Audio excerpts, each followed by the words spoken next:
जानते ही हैं। तो आज मिशन हमारा सहारनपुर के अंदर मौजूदा में, और दो भाई माशाल्लाह आमने सामने होंगे। थोड़ी सी बात ही कर लेते सबसे पहले हम बात करते हैं इस्लाम के बारे में। तो आजो मिशन बात करते हैं क्या से बात कर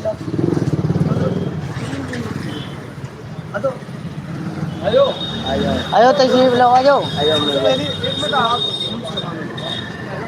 आजो यार आकिब क्या कर रहे हो और हम इसलिए नहीं कि आपसे आता नहीं है, बल्कि इब्तिदा है रहती है कि हमारी शुरुआत अच्छे हाल से हो तो इंशाल्लाह उसको फायदा से आजा आज तो सबसे पहले वो प्यारा कलमा सुना ये छोटी ले चल ले चला रखो ना बड़ा बनाएंगे ना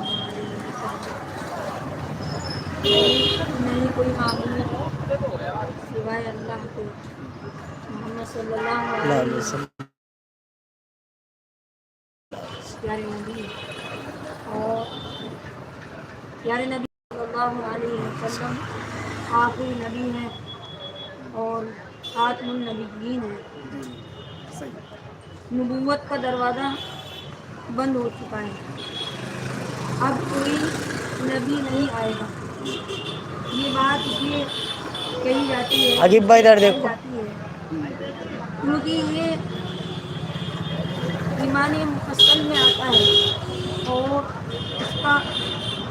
इसके बारे में बार बार जिक्र करना और बार बार इस बात पर इकरार करना और बार बार ईमान का तकरार करना, ये हमारे और आपके लिए बहुत ज़रूरी है। चलिए माशाल्लाह बहरहाल भाई ऐसी बात इधर उधर घूम जाएगी। हम सीधी बात ये कर रहे हैं कि कलमे का जो भाई ने मतलब बताया आप भी जानते हैं।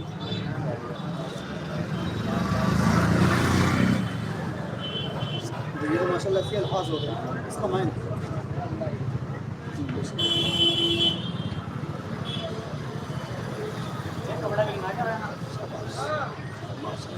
बड़ी गहराई से बात बताइए कि ये कलमा हमें याद होना इसलिए ज़रूरी है ताकि क्योंकि जब जन्नत की एंट्री होती है वो भी कलमे की बुनियाद पर होती है और जो जिंदगी को जहन्नम से बचाया जाता है वो भी इंसान को जन्नत की बुनियाद पर बचाया जाता है। एक इंसान अल्लाह के पास बहुत कुछ लेने जाए, नमाज रोज़ा ज़कात उसके पास बहुत आइटम है, बहुत सारी बातें उसके पास मौजूद है, लेकिन खुदा न खास्ता किसी गुनाह की नमूसत की वजह से किसी बंदे का ईमान छिन जाए तो फिर वो जितनी भी चीज़ें उसके पास थी सारी बातें खामोश कर दी जाएंगी।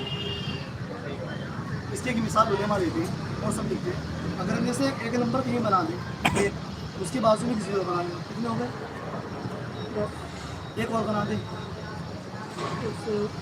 नहीं जीरो एक जीरो और बना दें तो जो जो जीरो बढ़ती जाएगी जो जीरो बढ़ती जाएगी उस जो एक नंबर था उसकी वैल्यू बढ़ती जाएगी। एक बंदे ने एक जीरो हटाई तो कितनी घटी, कितनी घटी जो जीरो की वैल्यू थी है ना, मतलब 1000 थे तो एक जीरो घटी तो कितने रह गए 100 रह गए, एक जीरो और हटाई तो 100 रह गए। लेकिन एक बंदे ने एक के ऊपर 5 जीरो लगे तो 1 लाख बन गए, लेकिन किसी बंदे ने जीरो नहीं हटाई, क्या हटाया सबसे पहला नंबर हटा दिया एक, अब कितने बचे कुछ हुआ और ऐसा हुआ कि जितनी इख्लाफ थी ना उन सब जीरो की वैल्यू ख़त्म हो गई। क्यों? ये उलेमा ने ईमान की वैल्यू बताई है। नमाज ईमान की वैल्यू, नमाज की वैल्यू ईमान के साथ, ज़कात की वैल्यू ईमान के साथ। अगर बंदे का ईमान मौजूद रहा तो ये समझ लें उसके सारे अमल अल्लाह के बारे में काबिल मकबूल है। अगर उसके बाद किसी वजह से उस बंदे का गुनाह नहुसत की वजह से उसका ईमान छिन गया फिर सारे के सारे अमाल ख़त्म कर दिए। तो नमाज ज़कात रोज़ा और हज से पहले क्या चीज़ ज़रूरी है? ईमान। कहने वाले कहते हैं कि कब्र के अंदर पहला सवाल कौन सा होगा? यानी कि ईमान के मुतालिक सवाल होगा। नमाज का कोई सवाल नहीं है, ज़कात का कोई सवाल नहीं है, पहला सवाल है। और क़यामत के दिन पहले जो सवाल होगा कौन सा होगा?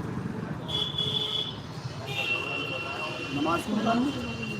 यानी कब्र के अंदर जो होने वाला पहला सवाल है वो ईमान के मुतालिक, और क़यामत के दिन जो पहले होने वाला जो सवाल है वो है अमाल में से नमाज के मुतालिक। तो जिस तरीके से इंसान के लिए नमाज ज़रूरी है, ऐसे ही इसी तरीके से बंदे के साथ में ईमान की वैल्यू बहुत ज़रूरी है। अगर ईमान बढ़ेगा तो नमाज अपने आप बन की जाएगी।